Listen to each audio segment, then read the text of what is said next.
Hello बच्चों। स्वागत है आपका आज की ज्ञानशाला में। आज हम बात करेंगे नाव यानी बोट्स के बारे में। नदियाँ, समुद्र और महासागर अब हमारा रास्ता नहीं रोकते, बल्कि ये हमारे लिए एक प्रकार के मार्ग, जल मार्ग का काम देते हैं। लेकिन बहुत प्राचीन काल में ऐसा नहीं था। आरंभिक युग में सागर द्वारा पृथक दो भूमि खंडों का आपस में कोई संबंध नहीं होता था। इसी प्रकार बड़ी नदियों को भी पार कर पाना संभव नहीं था। जब तक मनुष्य ने नाव बनाना नहीं सीख लिया, तब तक यही स्थिति बनी रही।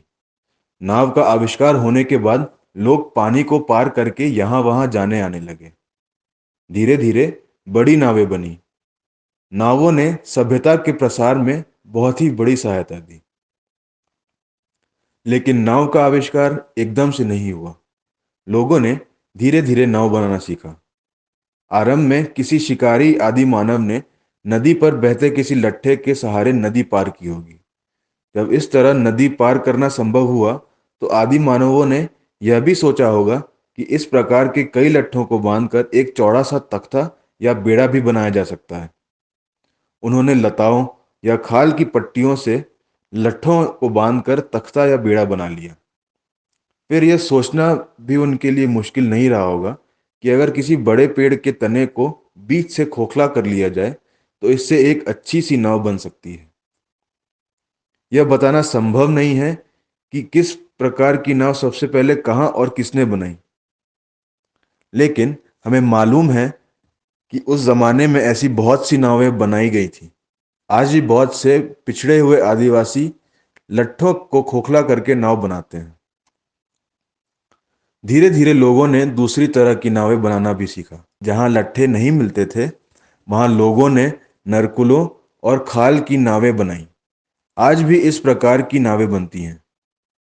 नरकुलों या खाल की नावों पर किसी ऐसी चीज का लेप कर दिया जाता है जो पानी को नाव में घुसने से रोक सकती है। नाव बनाने की कला सीखने के साथ ही हमारे पूर्वजों ने धीरे धीरे यह भी सीखा कि नावों को पानी में चलाया कैसे जा सकता है। उन्होंने लंबे पतले लट्ठों से या बांस से नाव को ढकेलना और फिर लकड़ी की डंडे बनाना सीखा। उन्होंने देखा कि हवा के जोर से भी नाव को चलाया जा सकता है। इस तरह उन्होंने पाल बनाना सीखा।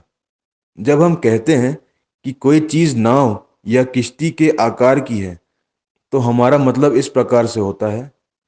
लेकिन सभी नावें इस प्रकार की नहीं होती। कुछ नावें एक सिरे पर नुकीली और दूसरे सिरे पर चपटी होती हैं। कुछ नावें गोल होती हैं। आजकल नदियों, झीलों और समुद्रों में अनेक प्रकार की नावें दिखाई देती हैं। डोंगियाँ, किश्तियाँ और बजरे, सैर सपाटे, नौका विहार और नौका दौड़ की नावें, यात्री नावें और मालवाही बड़ी बड़ी नावें, मछुओं की हल्की नावें और समुद्र यात्रा की भारी भरकम नावें, अगिन बोट और मोटर बोट और छोटे जहाज के आकार की नावें। कुछ नावें ऐसी होती हैं जिन पर पूरे मकान बने होते हैं। इन्हें हाउस बोट कहते हैं।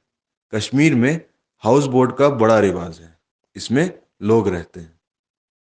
तो ये थी बच्चों आज की ज्ञानशाला। इसी तरह इंटरेस्टिंग टॉपिक्स के लिए बने रहें स्वदेश वाणी के साथ। धन्यवाद। स्वदेश वाणी।